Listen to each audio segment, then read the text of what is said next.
सबको जय मसीह की। यीशु मसीह के मधुर नाम में हम देखते हैं कि खोई हुई भेड़ का दृष्टांत।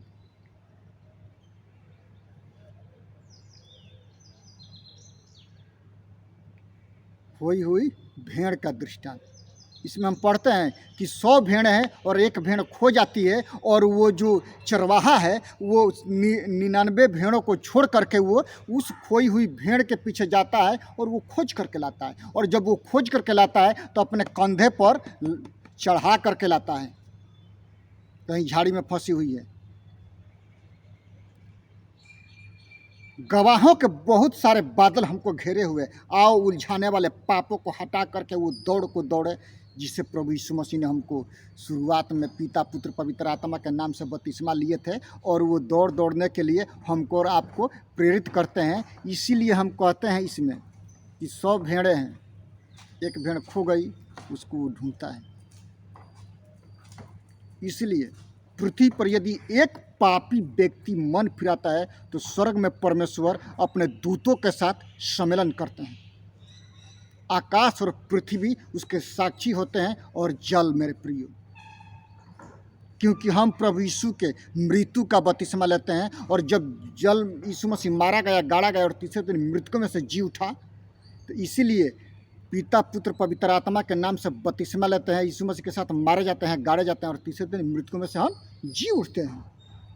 तो जब हमने मृतकों में से जी उठा, जब पाप का कुर्ता उतार दिया, बेविचार का कुर्ता उतार दिया, चोरी चमारी का कुर्ता उतार दिया, तो हमको फिर पहनने की जरूरत नहीं है। लोभ लालच का कुर्ता उतार दिया तो फिर पहनने की जरूरत नहीं है। फिर चोरी करने का कुर्ता उतार दिया तो डायरेक्टरों और बड़े बड़े पास्टरों, पैसा के लिए चोरी करना बंद करो। इससे सीखो कि 99 भेड़ है, एक खो गई है, उसको ढूंढ करके लाता है। इसमें हम पढ़ते हैं,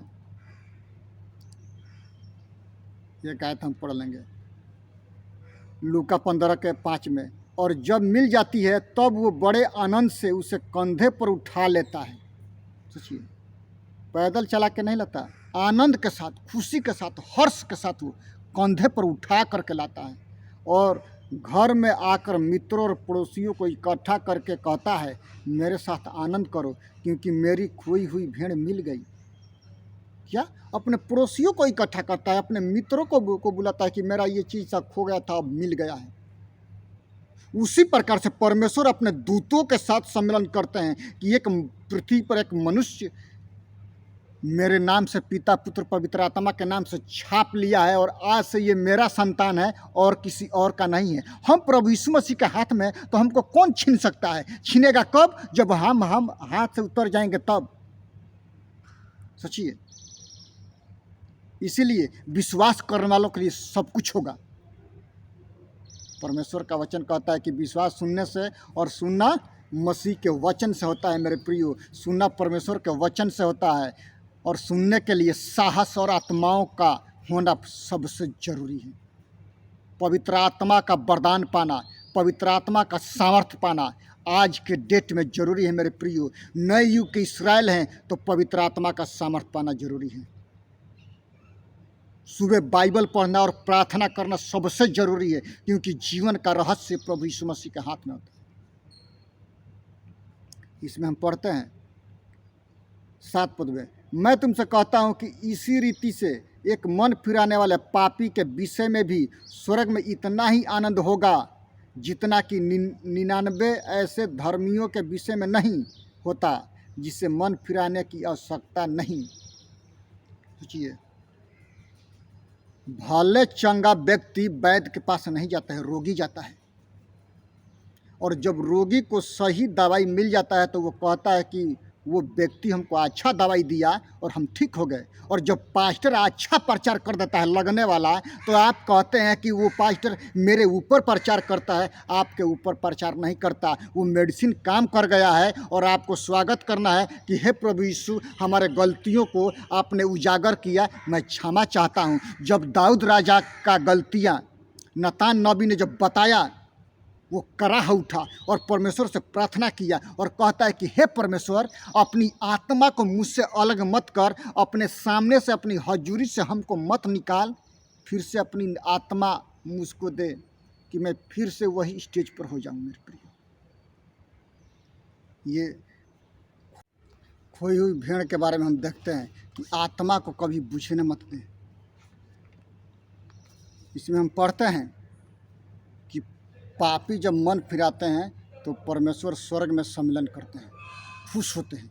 हमको और आपको खुश होने की ज़रूरत है, और जिस व्यक्ति को वरदान मिल जाता है, हमको और आपको खुशी मनाने की ज़रूरत है कि उस व्यक्ति को ये चीज़ मिल गया। यदि हम खुश होते हैं तो परमेश्वर भी खुश होता है। ये व्यक्ति का जब भेड़ मिल गया, कंधे पर उठा करके लाया, चला करके नहीं लाया। इसीलिए हमको और आपको परमेश्वर से प्रार्थना करना है कि हे परमेश्वर, हमारे कलीसिया में, हमारे लोगों में, हमारे रिश्तेदारों में जितने लोग कमज़ोर हैं, उनको आत्मा से परिपूर्ण कर कि वो दिन प्रतिदिन बलवंत होते जाए और आप में जड़ पकड़ते जाए। मेरे प्रियो, इसीलिए अपने अपने पापों से मन फिराइए, क्योंकि स्वर्ग का राज निकट है।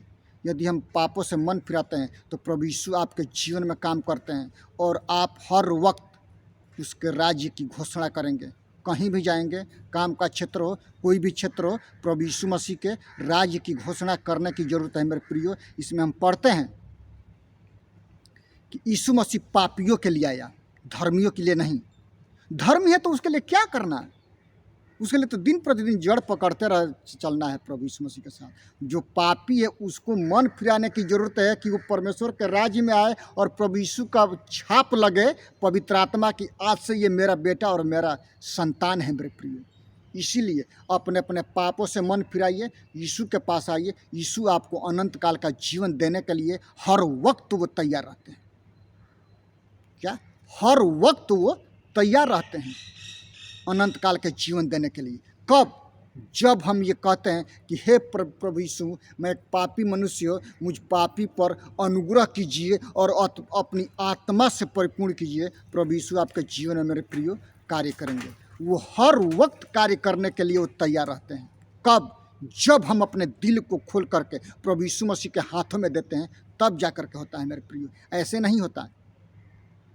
इसलिए हद से ज़्यादा प्रार्थना करने की ज़रूरत है, बाइबल पढ़ने की ज़रूरत है, और आज्ञाओं का पालन करना सबसे ज़रूरी है। छोटी हो या बड़ी, सब आज्ञाओं का पालन करना ज़रूरी है। मेरे प्रियो, इसीलिए अपने अपने पापों से मन फिराइए, यीशु के पास आइए। यीशु आपको अनंत काल का जीवन देने के लिए हर वक्त वो तैयार रहते हैं। कब? जब आप दिल को प्रभु यीशु मसीह के हाथ में देते हैं और कहते हैं कि हे पिता, इस दिल का, इस मन का राजा आप हैं, आप हमारे जीवन में कार्य कीजिए, और हम आपके चरणों में बैठे हुए हैं, और दिन प्रतिदिन अपनी आत्मा का अभिषेक हमारे ऊपर कीजिए। मेरे प्रियो, प्रभु यीशु मसीह आपको आशीष देंगे। हर वक्त वो आपको आशीष देने के लिए तैयार रहते हैं। कब? जब अपने पापों से मन फिराएंगे तब। प्रभु यीशु आपको आशीष करें। सबको जय मसीह की मेरे प्रियो, सबको जय मसीह की।